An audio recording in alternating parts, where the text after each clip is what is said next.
Good evening. Welcome to the Lafayette Concerned Citizens for Good Government meeting.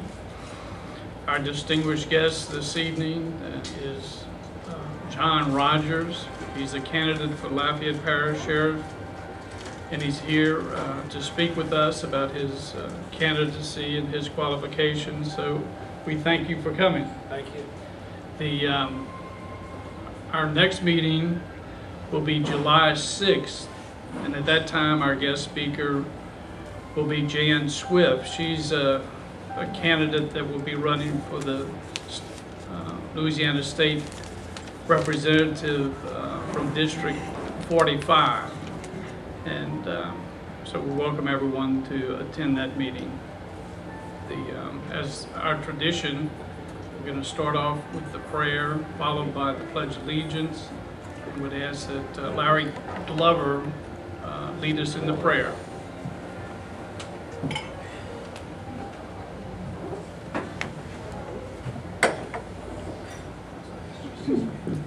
Let us pray. Great and almighty Father, Lord God of all, we thank you for this gathering this evening. We look for wisdom, Almighty Father. We ask for health, if it be thy will. Give guidance to us, Father, so that we can help bring this country back around to a strong Christian nation. We ask that we may be true and strong leaders to others, and may we find the best men and women to run in the elections coming in soon. Guide us, Almighty Father. In Jesus' name we pray. Amen. Amen. Carol, will you lead us in the prayer? In the Pledge of Allegiance.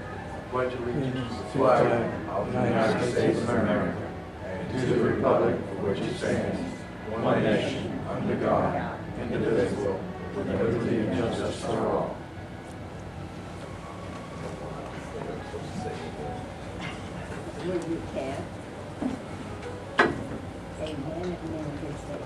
Thank you, Mr. President, and thank you, Mr. Glover.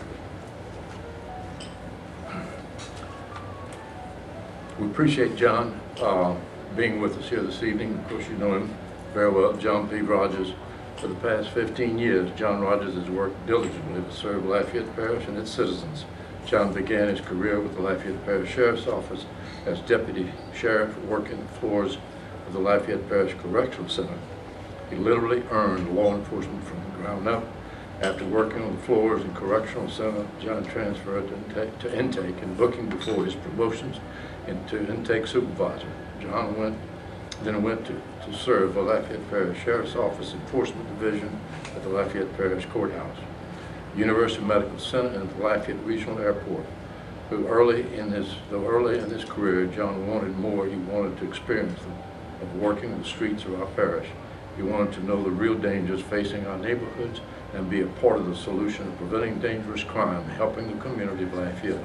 With this passion to serve, John transferred to the Uniform Patrol Division, working 300 shift.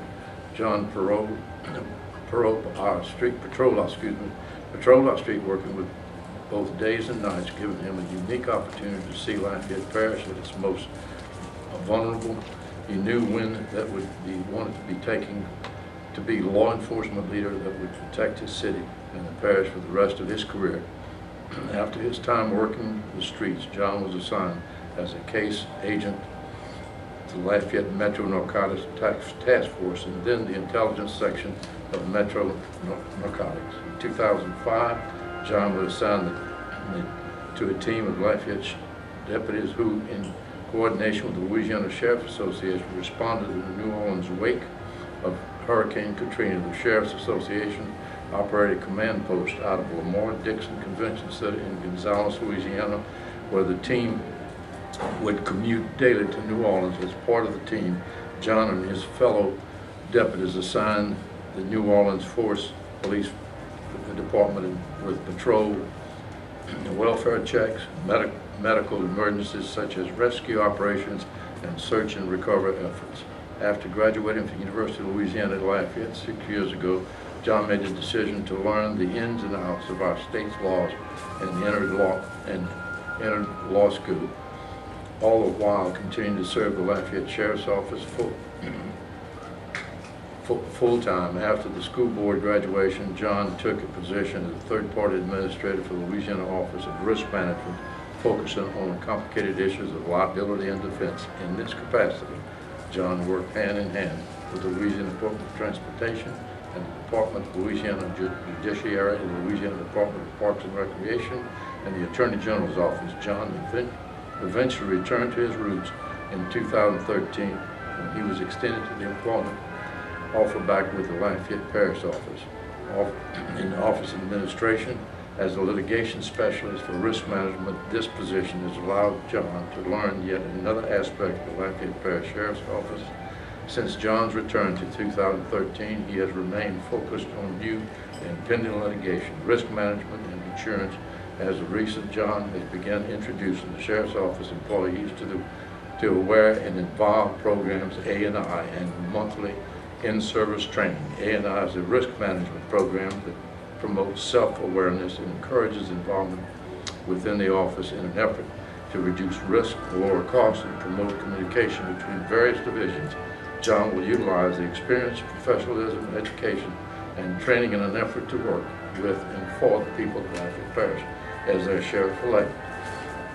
As a correctional officer, John was trained and certified, received Louisiana Peace Office Standards Training Council Correctional Certification and Public Correctional Peace Office Certification. He also attended the Acadiana Law Enforcement Training Academy, where he received his Louisiana Post-Basic Peace Office Certification. In addition, John was taught at the Acadiana Law Enforcement Training Academy as an instructor for over 4 years. He has, in his career, John has earned over 500 hours of continuing education and other law enforcement training certification. John grew up in Lafayette, living in Bendel Garden and Broadenmore subdivision. He attended Cathedral Carmel School and graduated from Lafayette High School. A proud Raging Cajun alum, John finished at the University of Louisiana Lafayette with a Bachelor of Science with a certification in Behavioral Science and Criminal Justice. He is also part of the JAG Nation, having received his law degree from Southern University Law Center in Baton Rouge. John and his wife, Amanda JohnRogers, are parishioners of St. John Cathedral, where they were also married. Amanda is employed as the Assistant District Attorney, 15th Judicial District Attorney's Office. Their daughter, Brooklyn, is a high school and actively participated in ROTC with plans to join the United States Armed Forces upon graduation. On some awards, and of course he's had a few, and I've got a few listed here. Lafayette Optimist, Respect for Law, Enforcement Award, Top Gun Award, Lafayette Parish Sheriff's Academy, highest post score in handgun qualification, University of Louisiana Lafayette Criminal Justice Society, honor graduate, numerous letters of recognition, and we appreciate you being with us here this evening. Thanks a lot for being here. Thank you, sir. I appreciate it. Did y'all get all that? I know it's a lot, and as a candidate, you're going to hear a lot from the various different candidates, and it's a lot to absorb. You'll have a very important decision to make October 24th. It's the direction that the Lafayette Parish Sheriff's Office is going to take.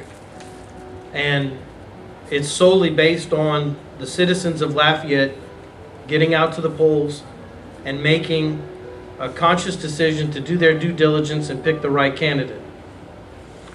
First, before I get into my spill, before I get onto my soapbox, as they say, I want to thank my wife for being here, Amanda, and my daughter. My parents are also here. I have some friends and family as well. Where to start? Well, let's start at the top. October 24th. Where are we going to go? We have a foundation that Sheriff Newstrom has laid. Everyone knows what Sheriff Newstrom has done. He's revolutionized law enforcement in Lafayette Parish, and he's taken strides to make our agency known not only within the Southeast but within the southern states. But what are we going to do now? That's the question. Where are we going to go from here now? We had a brief introduction where he was able to tell you some of my background. I can sit up here and I can talk about myself all day long, but if I make an impression on you, if I give you something that raises your eyebrow, as concerned citizens here tonight, you are going to do your due diligence to find out what I'm about and what I bring to the table. My website is up. I encourage everyone to go to it. It's www.JohnRogersSheriff.com, and look at my plan, look at who I am, but not only that, look at all the candidates. Look at everybody.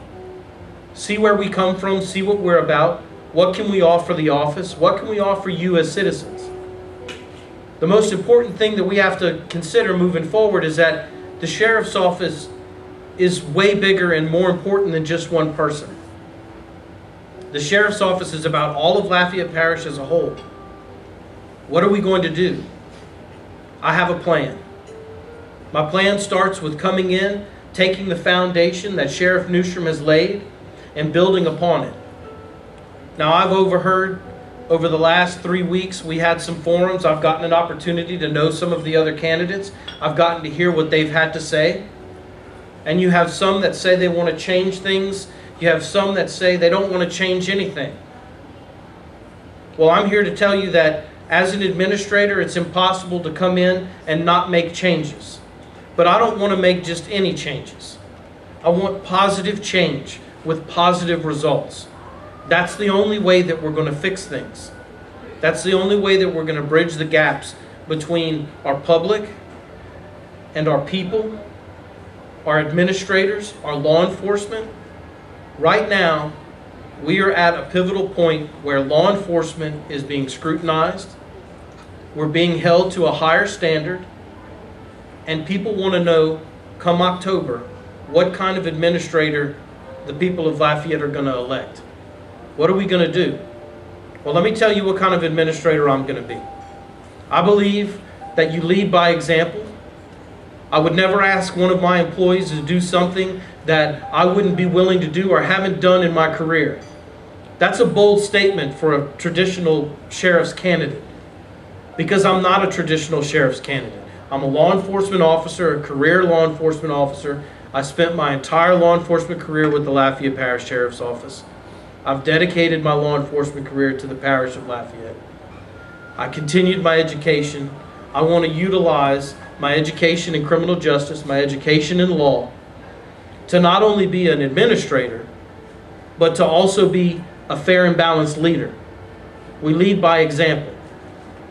Am I going to stand up with the community leaders? Am I going to stand up with the people of Lafayette Parish and take stance on situations within our parish that are better for the parish, that are better for the state of Louisiana? Or am I going to worry about my own personal gains? That's the problem we have right now in our political arena. We have too many people worried about themselves and too many people making promises they can't keep. I'll tell you right now, as I stand before you, I owe no one any promises. None. I haven't made a promise to anybody. All I can tell you is that I'm going to be a fair administrator, and that I'm going to take my experience, my years in CID, my experience on the road, the last 2 years in administration, and I'm going to move forward. We're going to work together with community leaders. We're going to stand up, and if it's a tough issue, we stand together. If that's what the people of Lafayette want, because what's most important is what you want. It's a public office. We're accountable to you. We're accountable to the people of Lafayette Parish. It's real easy to sit in your office and say, I'm the sheriff of Lafayette Parish. I'm the chief law enforcement officer. I make my own decisions. But you're still an elected official. You're still accountable. You still, at the end of the day, have to answer why you did what you did. I think the easiest and safest way to do that is when you make a decision, you consider the totality of the circumstances. You consider everything that's at play, all the players that are involved. How do we do that? Transparency, communication, accessibility. I'm going to be the kind of sheriff that you're going to see in your coffee shops. You're going to see me at your meetings over here. You're going to see me eating in your restaurants, shopping in your stores. I'm not going to be an enigma. I'm not going to be somebody that you can't walk into the office and say, "Can I speak to the sheriff?" And someone say, "You have to make an appointment." My door will always be open if I'm at that office. That's how you do it. It's an exhausting job. Hands down. It is an exhausting job. But if you're going to do it right, then you have to do it right. And you have to do it the way that the people of Lafayette Parish expect you to do it. Now, I plan on going in. First time, one of the first things that I plan on doing is restructuring the sheriff's office. We don't have a structure right now. We have a chief administrative officer, we have a chief financial officer, we have a director of corrections, and we have a major over enforcement. And then we have some captains in various areas. I want to redo that. We've lost touch. That's how I feel. I think what we need to do is add structure back. Under the sheriff, I want a chief administrative officer that handles administrative affairs. I want a chief deputy who holds the rank of colonel, who operates the law enforcement side, all the affairs of law enforcement, and under them, each division needs to have a major. And these majors make up your cabinet. These majors make up your advisory panel. These majors keep you in the loop. They tell you what the boots on the ground are doing, what direction the department's going in. What are the people on the street saying? What's the public saying? And they advise you. The key to good administration is surrounding yourself with like-minded individuals that are forward thinkers, that are willing to take chances for the betterment of Lafayette Parish, not for themselves. Because as I said, it doesn't work if it's just for one individual or one group of individuals. We've all seen it. We know what the bureaucracy of it is. It happens every day in politics all around us. So how do we change that? I'll tell you. You elect somebody who's willing to stand up there and say, "I have no promises. I have made none. I'm going in there to do what's right by the people of Lafayette Parish, for the people of the department." And more than anything, I think that's what we need. We make small, positive changes that give us positive results. That's one of the things I want to do. Another thing I want to do is the budget. Now, you can go to the Sheriff's Office website, go through the intranet, and you can look at the budget online. It's there. But how many people take the time to do that? How many people take the time to go onto the internet and to look for it? How many people know how to do it? The bottom line is not everybody is as internet savvy as the next person. So what I want to do is, upon my election, hopefully, October 24th, we'll go in there, we'll do a complete total budgetary audit of every section, division, program, and I want to publish it. I want it to be in the newspaper. I want you to be able to wake up on Sunday morning and crack your paper open, drink a cup of coffee, and read it. And I want it to be readable. I don't want it to look like a bunch of numbers that points in a direction and you still have no idea what you're reading. We have 850 employees with a $54 million budget. Don't you want to know where your $54 million is going? I think it's pretty important. I think it's key. We have a lot of things that we're going to be facing over the next 10 years. I was talking to Mr. Glover. We were talking about the legalization of marijuana and various other things. We have things that are on the rise that we're going to have to stand up and deal with as a community, that we're going to have to stand up and deal with as pillars of the community, as future leaders. Because the decision that we make on October 24th is not only going to affect the next 4 years, but it's going to affect the next 12 to 16 years, depending on who's elected. We all come from diverse backgrounds, each one of us as a candidate. But look at it, dig, see what we're about. I want to utilize my education, my training. As an administrator, I want to lead, I want to educate, I want to train. I want a sheriff's office that you can be proud of. that Lafayette Parish can be proud of? As it stands now, we send our officers, we send our deputies to other agencies outside the state to look at what they're doing as an example. I want that to be us. I want the Lafayette Parish Sheriff's Office to be that beacon in the southeastern states. I want people to say, hey, let's go down to Lafayette Parish and see what they're doing down there. They got it going on. They know what they're doing. And in order to do that, we have to build on the foundation that we have. We can't go in and destroy what Sheriff Newstrom has done. That's ridiculous. That wouldn't even be fiscally responsible. So anyone who talks to you about change, ask them, do you want to do positive change with positive results, or do you want to destroy everything? The bottom line is that's what we're dealing with. That's where we are. I can stand up here and read a speech, or I can come up here and shoot from the hip and talk from the heart and tell you how I feel. You definitely won't walk out of the room without knowing that I'm passionate about my job. We're making a change. What are we going to do with it? Now we have to worry about fiscal responsibility because we collect the taxes. The sheriff's office in the Louisiana Constitution is the chief law enforcement officer of the parish. He's the collector of ad valorem taxes. On top of that, he's charged with housing our parish inmates.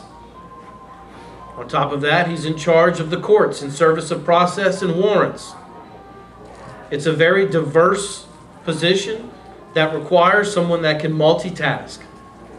I can tell you that I can multitask. I worked full-time from 8 to 4:30 for 3.5 years in Metro Narcotics and went to night school in Baton Rouge every day. I commuted back and forth from Lafayette to Baton Rouge for 3.5 years to get my law degree. Blood, sweat, and tears at the sacrifice of my family and my daughter, who told me more than anything, Dad, do what you need to do. And I owe her, because now I'm doing what I need to do.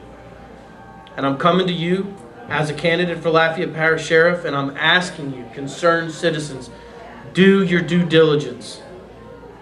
Let's make the right decision. We have a choice. Old school politics at its best. We have new school politics where we'll tell you what you want to hear and fluff things up. But in all actuality, it's the same rhetoric. Or are we going to move forward? Are we going to insist on positive change with positive results? Are we going to do what the citizens of Lafayette Parish want? And who does it benefit? I want to benefit y'all. That's what I want. I want to go and assess the jail, which has become an eyesore for some people. They say that the jail downtown is overpopulated. You're right. It is close to overpopulation, but it is not overpopulated. And the jail in Central Lafayette serves a purpose. The city of Lafayette provides the sheriff's office with its building as well as its jail. The jail is centrally located for Broussard, Youngsville, Dusson, Carencro, Scott, so that officers can respond and book inmates into a centrally located area, which is only a stone's throw away from each courthouse. City Court on Buchanan, the courthouse downtown, the federal court on Lafayette. We're centrally located. Now, we have a building, the sheriff's office has a building on West Willow. What are we going to do with that? Because right now it's not fully occupied, but it can be, and it is equipped to hold, as a correctional facility, minimum security. So I'm not opposed to a conversation about maybe utilizing the facility downtown as a central booking area, as a holding cell for transferees, for people that are in line for court, 72-hour hearings, administrative hearings of the like, and we use the Willow facility as more of a permanent housing, and we diversify. We don't go to y'all and ask for more taxes. If we wanted a new jail, we're going to have to go, I'm going to have to go as a sheriff and stand in front of y'all and ask you for more tax dollars to build a new facility. Not going to happen. I don't believe in more taxes. Y'all are taxed enough. We're all taxed enough. I think we use what we have. We have facilities in place. We use what we have. We save dollars. That's fiscal responsibility. We train and we learn to use within our means. Moving forward, I think it's extremely important. Now we have equipment and technology, things that we're dealing with. Body camera issues have come up. I'll tell you now, as I work in the department in risk management, the sheriff's office has already taken strides on ordering body cameras. Right now we're ironing out the policy and procedures. We're also ironing out the data dump because it requires a lot of data to house body cameras. And when you have body cameras and you put them in position and you have them actively being utilized, they are subject to public records request. And when you do the public records request, you have to be sensitive of the privacy of other people that are on those videos. So there's a lot for us to do moving forwards, but I can tell you I am a proponent of body cameras. I've read some recent studies by some universities that said over 50% of officer-involved use of force complaints went down within 12 months. 50%. Imagine that. The sheriff's office wouldn't know what to do with itself. 50%. On top of that, 86% of the officers that were interviewed and asked about body cameras said they loved it, that they felt like it was a third eye in the sky. Because face it, our law enforcement officers are under scrutiny, and when push comes to shove, it's your word against theirs. And nowadays, who are you going to believe? Well, when you have body cameras, you put the body camera on and you look at it and now you know. There is no question of ambiguity. There's a lot of things that we can do with this community. There's a lot of things that we can do with this office. And I'm asking y'all to do your due diligence and look at each candidate, make a good decision. Who's going to work with you? Who does it benefit? Where are we going? What direction? What direction do you want us to go in? And come October 24th, I hope that you have made your decision, and when you go in there and you close that curtain and you're faced with the decision of the 4 that are up there, I pray that you make the right decision for yourself, in your heart and in your mind, whatever it is. But I do hope that come October 24th, I've impressed upon you enough that you see the vision that I have and that you see the need that Lafayette Parish has, and we move forward together. Thank you very much. I appreciate it. And now I think we have questions. We hope to have some. We definitely have one from our president. Okay. Which Frank Flynn will be the first question. First question. Frank. John, thanks again for coming. I've got a few questions. Go ahead. I'll ask you to be patient. All right. One of the most important duties of the Lafayette Parish Sheriff Office is to obtain properly executed arrest warrants on individuals and search warrants of individual homes. What assurance can you give us, the citizens of Lafayette Parish, that if you're elected sheriff, that the affidavit or affidavits supporting the issuance of the arrest warrant or the search warrants of the individual homes will be based on personal knowledge of the person preparing the affidavits? Well, being in Metro Narcotics for 10 years, I can tell you that I've executed several hundred search warrants. I understand the concept of a search warrant, and with that I've also issued arrest warrants. As sheriff, it's imperative that our officers are aware of the law, aware of what the pitfalls can be by raising your right hand and swearing to something personally when you haven't affirmed that information. That's why it's an affidavit. I think it's critical that we work with the judges the newly elected judges. We work with the DA, the newly elected DA, and we train our officers and we educate our deputies on what the key solution is to avoiding that pitfall. Because I can tell you, I've seen it, nothing is worse than having a deputy or an officer who's good-hearted and his intentions are good put on the stand and asked particularly pointed questions as to the validity of an affidavit. And even though they had good intentions, they made a mistake and their testimony is thrown out of court and they are discredited. So I think that knowledge is power. I think we stand with our leaders and we make sure that you know what you're doing when you attest to something in an affidavit, on an arrest warrant, or in a search warrant.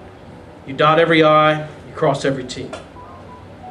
Having the knowledge in law school as well as the background in narcotics, I know the importance of an affidavit and what it holds. And as sheriff, that will be one thing that I will stand on, and it's education and knowledge. That's what it takes. Thank you. I think you touched on this a little bit earlier, but this is my question. What are the two most important priorities that you will implement within the first 90 days should you be elected sheriff? Please be specific. Okay. The first one, like I said, was I want to hit the ground running and I want to restructure the sheriff's office. But part of that restructure is leadership. We need to establish leadership within the sheriff's office. We need to meet with each and every community leader from every from every city, from every municipality. We need to meet with the chiefs.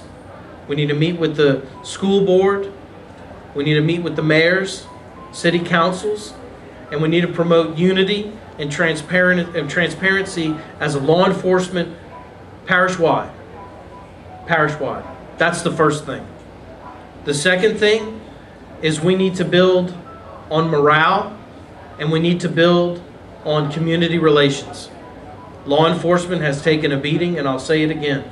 It is extremely important that we get out there and we meet the community leaders, we talk to the pillars in the community, we find out what the problems are, we address the issues, we build transparency, we promote trust and awareness, and we move forward. Those are my first two priorities. Thank you.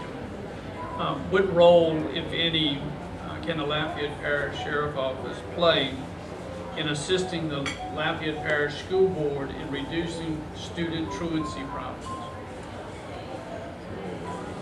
Truancy problems. I haven't heard that since I was in high school. But there is an issue. Uh-oh, truth's coming out now. Oh, I wasn't a truancy problem. I played football. My coach made sure that I was in class every day. I trust you. Believe me. There were many days that I didn't want to go to class, and between my coach and my dad sitting back there, they made sure I was there, trust me. I think truancy is a very big issue. We have a lot of kids that aren't going to school because they don't feel like they're getting educated, or they don't feel like that education is important. I think as community leaders, not just the sheriff's office, we need to meet with our school boards. We need to sit with our other elected school board officials, and we need to talk about ways that we can incentivize education. Knowledge is power. We've all heard the term dumbing down of America. Well, we're living it right now. We're in the midst of it. We need to encourage education. We need to encourage forward thinking. And as a sheriff, I would not be opposed whatsoever to sit down and find out ways that we can educate our youth. Because 9 times out of 10, some of those misguided youths that are skipping school are missing out on a great opportunity to be a future leader of Lafayette, to possibly be another sheriff, possibly be a city council or a student board member.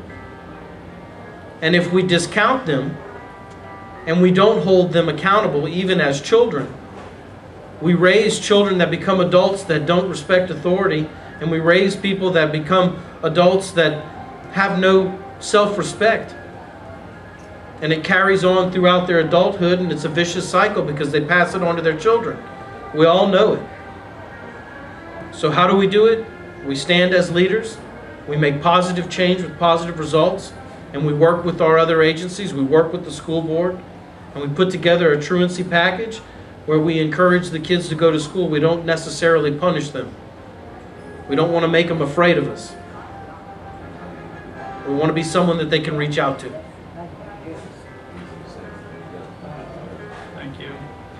What role do you envision your administration would play in drug education, in providing drug education classes in elementary, middle school, and high school?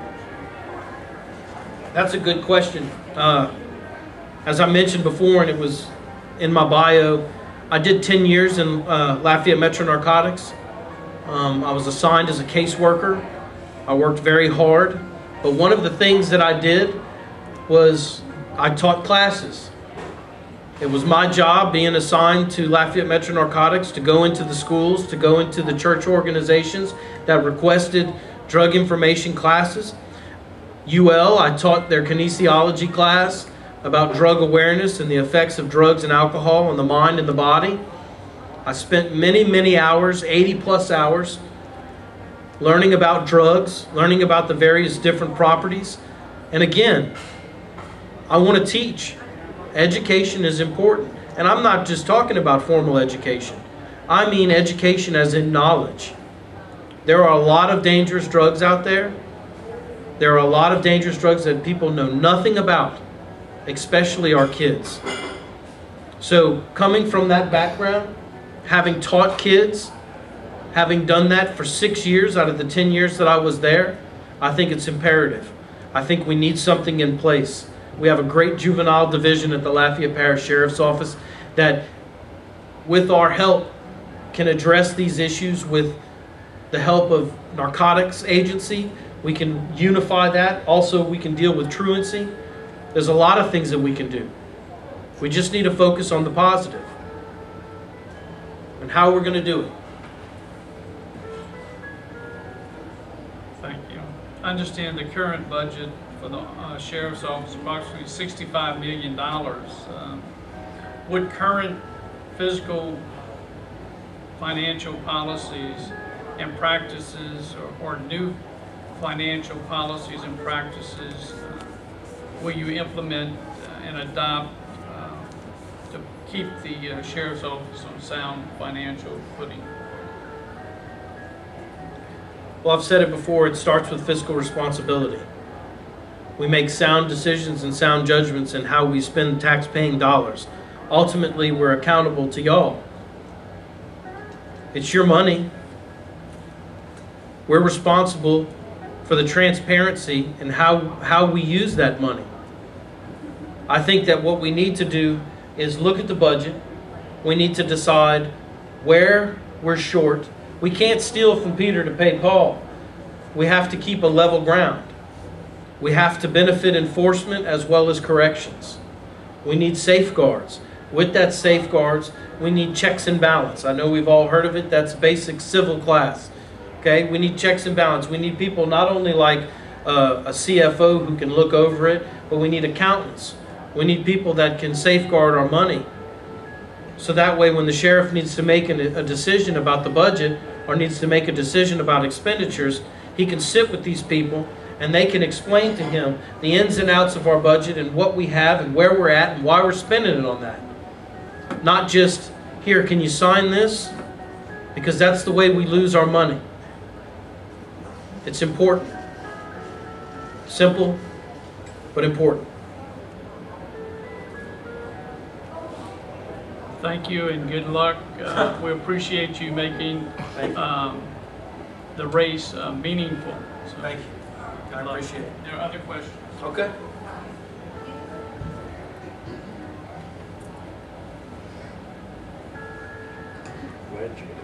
Thank you.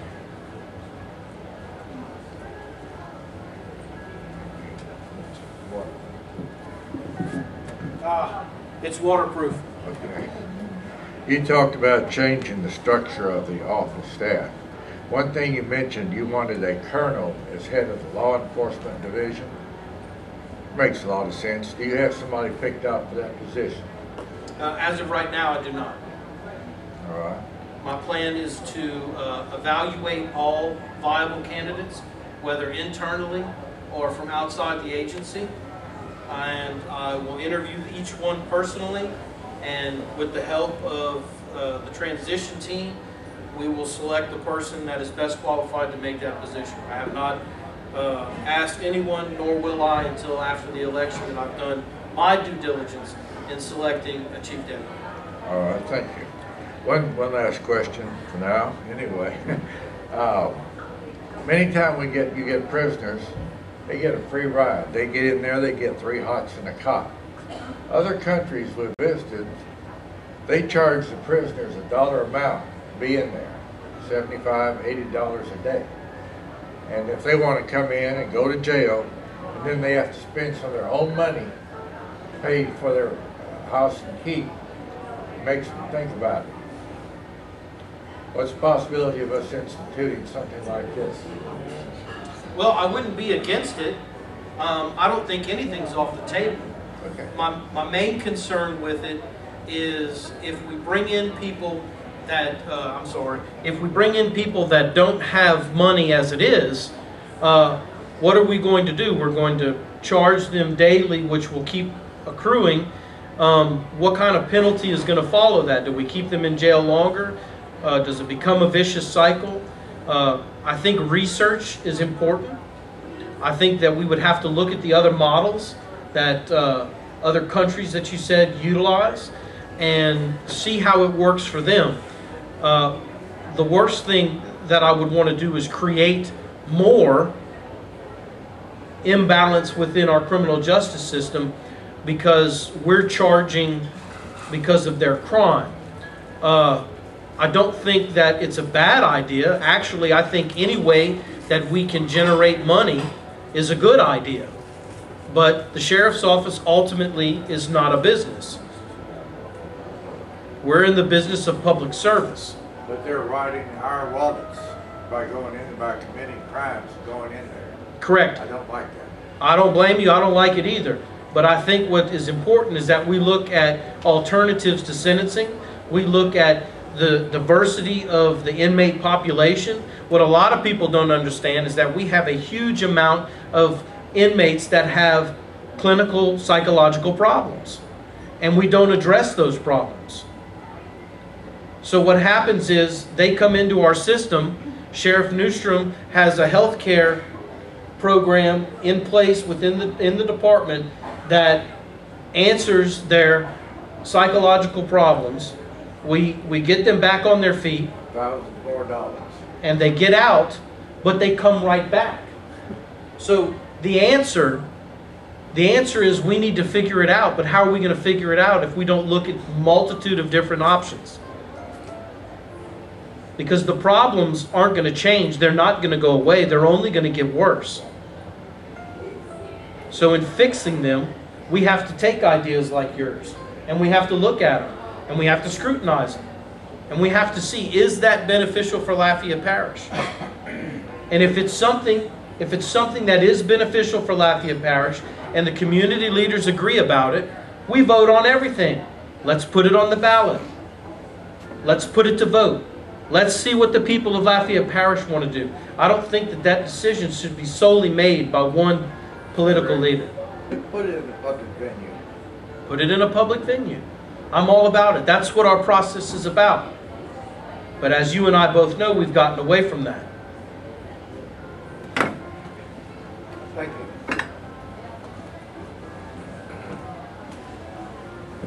Ed, come on up.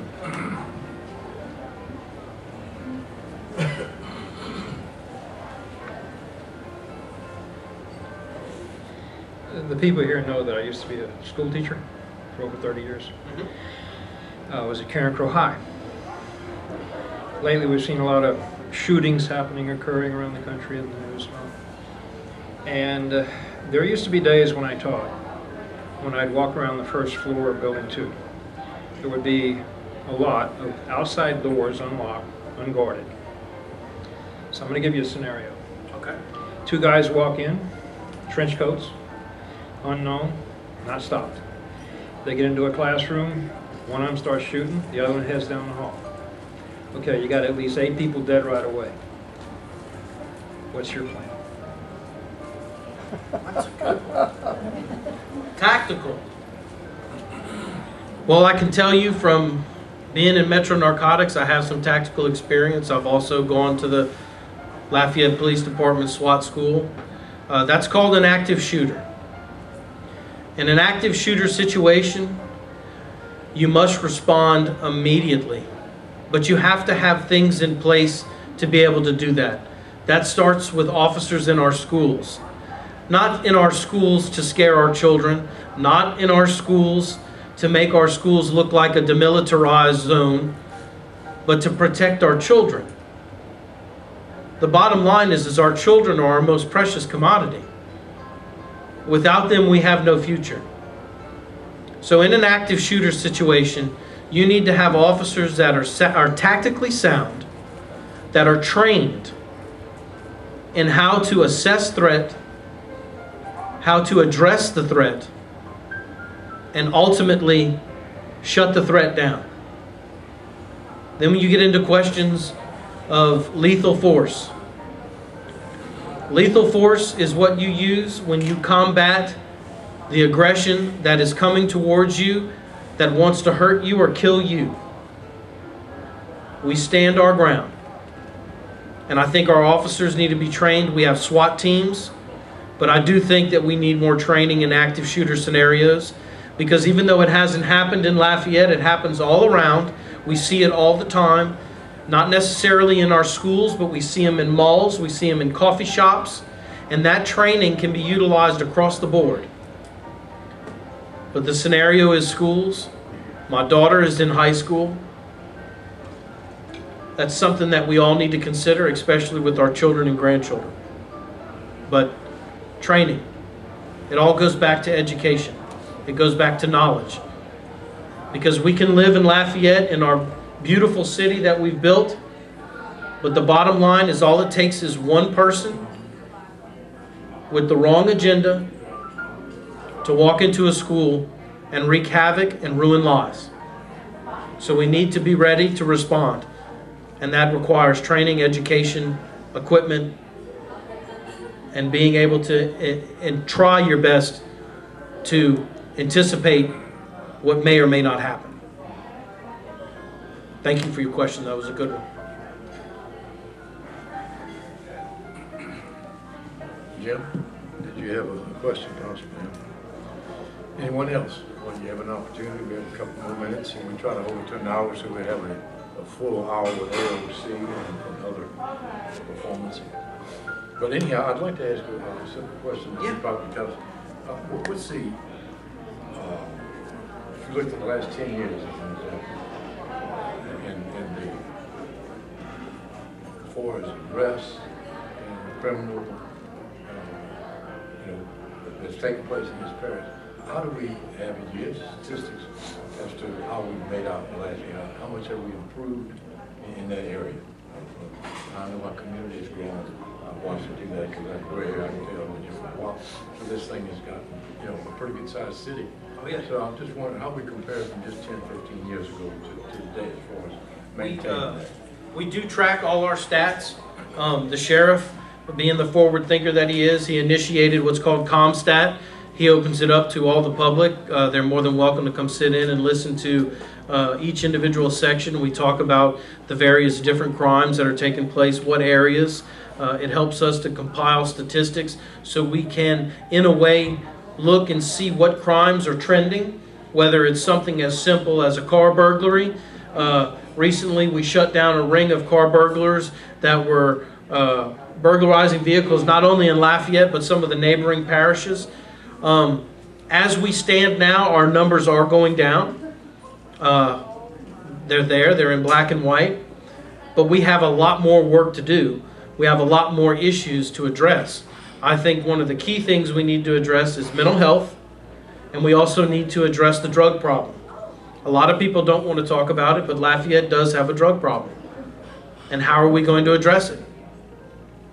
That's what we need to do, is look at the drug problem and handle it. Over 60% of the people that we have in our jail are there because of an addiction problem.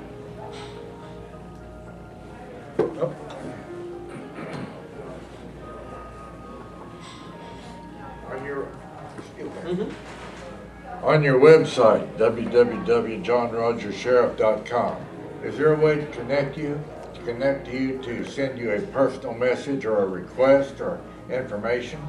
Absolutely. There's a contact block on there. Absolutely. On the website, it says contact. You can click on it. You send me a message. It goes directly to my personal email. And the response that you're going to get is from me. It's not from a staffer. It's not from one of my volunteers. It goes directly to my personal email, JohnRogersSheriff@gmail.com, and I will answer your question. Thank you. Absolutely.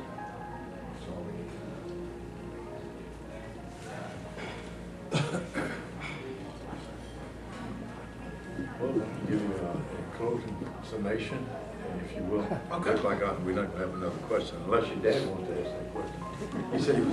He said he took care of you real good when you were in high school, so I'm sure he's still looking at you today. Oh yeah, oh yeah. My dad kept me on a short leash. You know what? I'm gonna tell y'all a story. I'm gonna tell y'all a story, and this is gonna be on AOC so that everybody knows it. Let me give you a general idea of the way I was brought up. Okay, my dad is old school. He's country. He came from a very tight-knit family, brothers and one sister. Grew up with my grandparents who were extremely strict conservatives. And when I was about 13 years old, I thought I was the man. I certainly did. And I stood up to my dad and I challenged him. And my dad did something that I wish more parents would do nowadays, even though I'm probably going to regret saying that. He looked at me like I had lost my mind and slapped me right across the face. Child abuse. Child abuse. Nowadays, that would be considered child abuse. And I'll tell you, 13 years old, and I've always been, I was in the 8th grade, and I was this size. They loved me. I played football. I was the biggest one on the football team. It wasn't until I got to high school that I realized I was really just a shrimp. But I stood up to him, and I said, "Come on!" And he slapped me. And I cried. And my dad told me to always respect my elders, and he told me, he said, "I want you to realize, son, that I love you, and the day you're man enough, you let me know." He said, "You may beat me, but you're sure in the hell going to know that I was there the next day." And I know that'll probably be on AOC, but that's a little piece of my history. I love my parents, and I'm very glad that they came out tonight. Rogers admits child abuse. Rogers admits child abuse, but you know what? I deserved it. So that's a little piece of my history. That's a little glimpse into my past. You respect your elders. You respect the Word. You pray every day. And you love your family. And that's who I am. Thank you.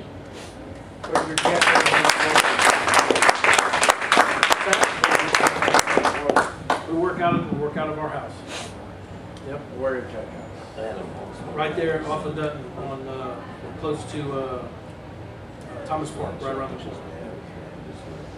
John, thank you very much. Thank you very much. I appreciate it. More than welcome to come Thank you. anytime. Thank you. Appreciate that very much. I just mentioned on the 6th of July, we have a lady that's running for House of Representatives from this district, matter of fact, and that's Jan Swift. And so anyone would like to know more about Jan, please come and plan on being here on the 6th of July. So if they have no other questions or announcements, the meeting stands adjourned, and we appreciate everyone being with us here this evening. Thank you very much. Thank you, John. Thank you, John.